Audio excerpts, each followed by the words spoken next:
really sort of cover a little bit of our overall vision for Control Up and managing that end user experience, but really also kind of drill down into that last mile, is that unknown territory between the corporate environment and the end users, which today is more important than ever, as we all know that, well, global pandemic and the changing markets are driving those decisions and those challenges. So, you know, if you look back at 2020 and the mass exodus of the workspace, you also see where people have landed. But more importantly, we're all now in this new era of where will we be when we return to the office. So, large percentage of companies, over 80%, will plan to continue to permit and drive work from home solutions. Over half the global workforce would prefer to be at least remote 3 days a week. So the impact that we've all experienced through this transition is going to continue.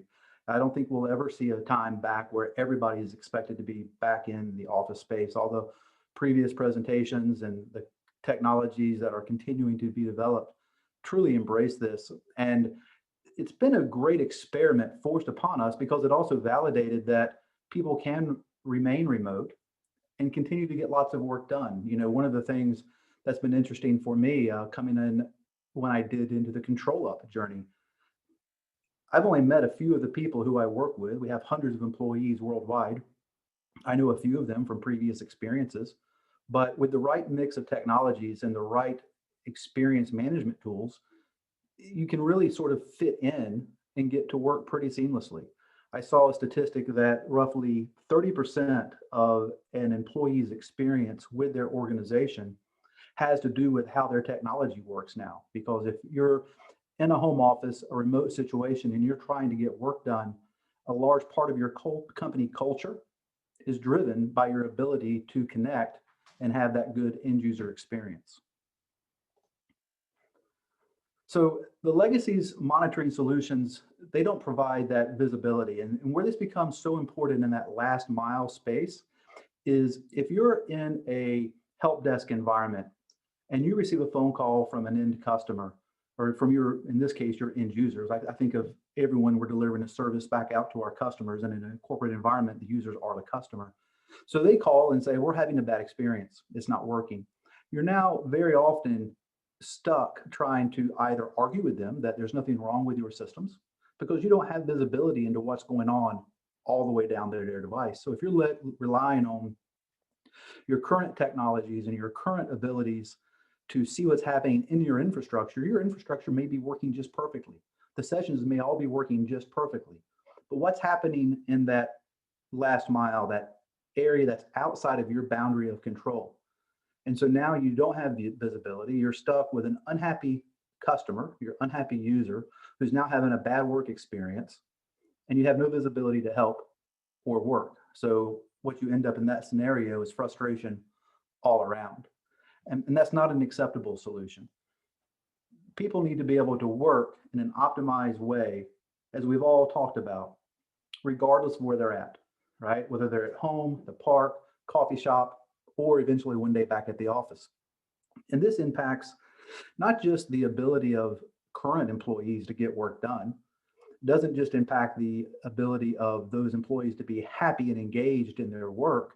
It now impacts the greater HR community in a way it never has before, because we've always talked about, and you hear the discussions around, this is now a global workforce.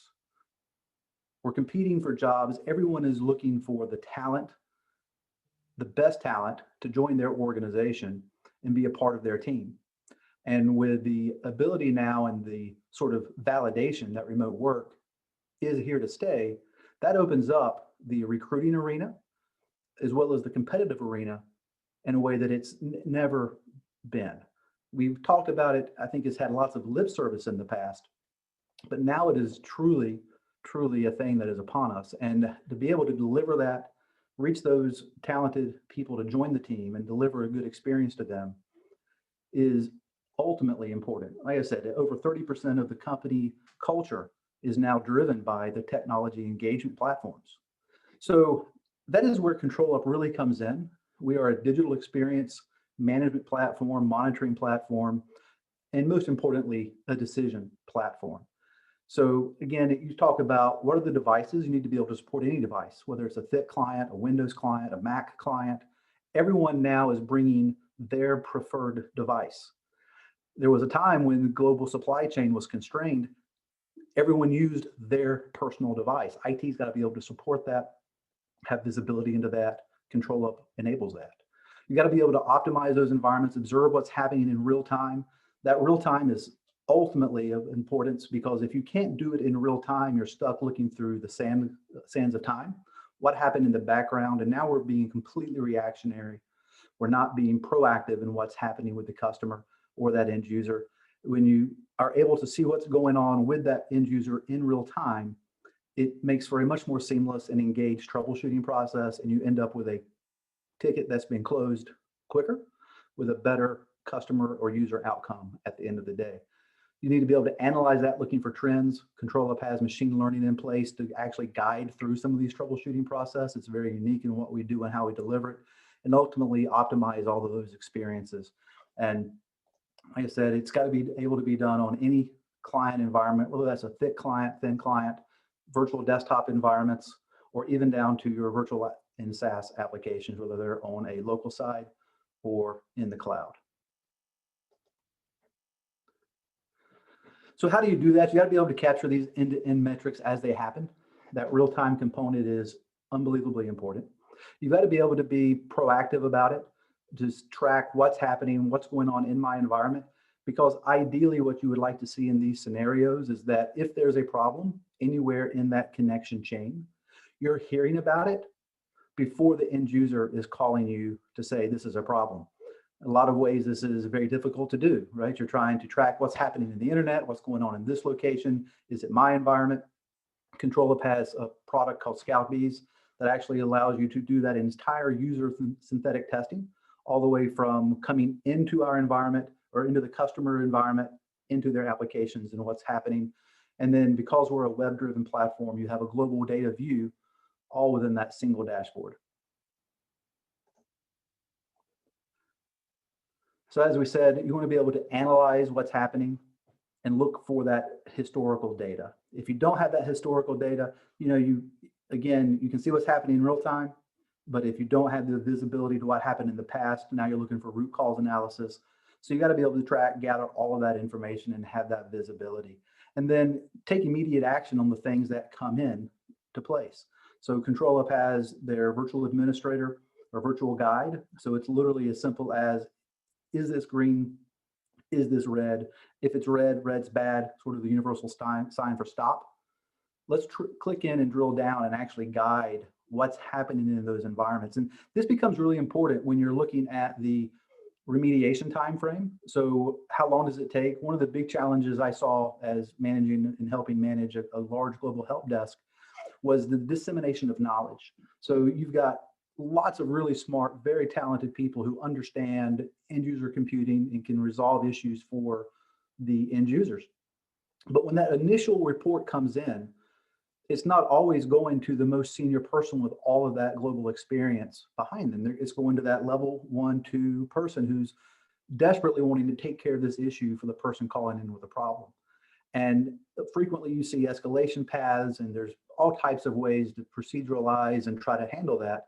One of the things that we've done in addressing this is through our virtual administrator, it becomes a guided step process. And that guided step process can be tailored and customized by the customers and by the system administrators. So now, if you've got historical view that we provide and you see we have issues on this application, and when we have these issues, these are the top 3 culprits, and here are the top 3 actions that need to be taken to fix those problems.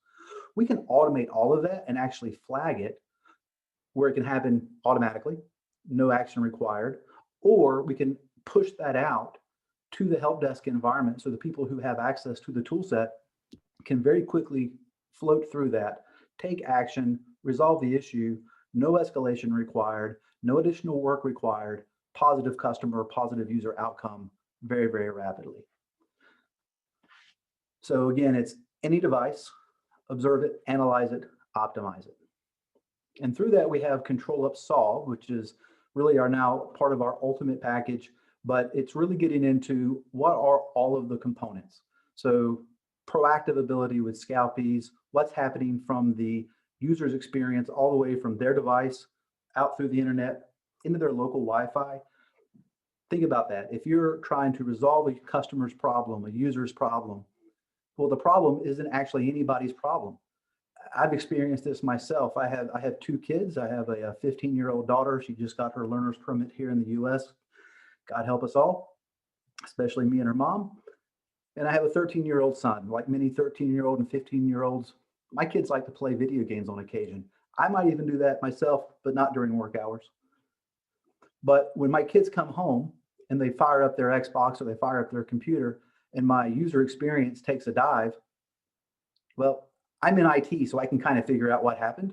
But think about everybody else that's out there. They're working, and all of a sudden their video conference starts disconnecting. Their applications aren't responding. They're working on a timeline to run a report, and they've got no idea what's happening in that system. First reaction, I'm going to call my IT administrator. I'm going to call IT, what's going on in my system. But the question is not usually what's going on in my system. The question is usually directed at IT and saying, hey, the system's not working. Now we're back in that initial scenario. The IT person looks at the system and says, everything looks great. Everything's working. No one else is having a problem. Well, that answer is usually not at the end of the day acceptable to the person who has the problem. So we can now provide that last mile visibility to say, oh, you're on this Wi-Fi at your house, and we see that your latency is this. We can now isolate and identify that problem and give that person the answer to what's going on in their environment. It's huge, hugely impactful for people. The entire thing is a web-driven console. Very easy to see what's going on in the environment. You can see here on the slide at the top, it actually gives you a map so you can drill down and see where each of these environments are being impacted and how that's happening. We've also talked about the scripts and the automation for the libraries. We have an entire category of scripts, as you can see, broken down by tags of most popularity and how they're used. And these are available for free to the customers. They can be customized, tailored, and this is a constantly growing library. There's over 350 scripts out there, last count. And then we talked about visibility, what's going on real time, proactively. It's much better to know about the problem before people start calling you to tell you there's a problem. When you can sort of do that in a full circle solution, you've really kind of won the game, if you will, in IT and service delivery.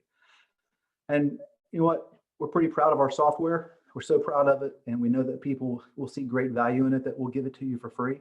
You can go to our website, controlup.com, and request a 21-day free trial. I look forward to helping and working with anyone. And I think my time is up, so I better stop and pass it back to Richard for Q&A. Thanks, JD. I have one particular question on that last mile. Could you go that one step further, do you think, and to stop me getting a disrupted signal here, go and stop my other half watching all the Desperate Housewives? She's on at the minute on Disney+. I can't help you on that one, but what we can do, and I actually saw this in real time, is we had a customer that was running a very high-end AutoCAD application on some 3D modeling. And what ended up happening was, because that user was running such an intense process, the systems it's effectively the noisy neighbor syndrome, right? We're all logged into this machine and this one guy sucks up all the bandwidth to run his process. We actually have the ability not to kick him off, not to interrupt anybody, but actually has the ability to drill down and throttle that very specific process within that application so they can only consume a certain amount of the processing power. So his work is not interrupted, but everybody else can continue and get back to work. So I can help you with that, but I can't help you with the television show.